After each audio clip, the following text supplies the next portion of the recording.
Let's learn how do we divide the number 194 by 2 using the long division method. See that 1 is less than 2, so we will consider the number 19. We know that 2 times 9 is equal to 18. Subtract, we get 1.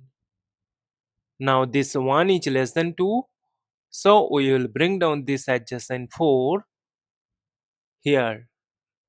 Look that 2 times 7 is equal to 14. Subtract, we get 0. Again look that we have got the number 0 and we have no number to bring down here. That is why we will stop here.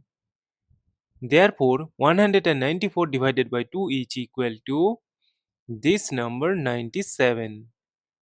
And this is our final answer. Thank you for watching. Please like, share and comment on the video. Also do subscribe our channel.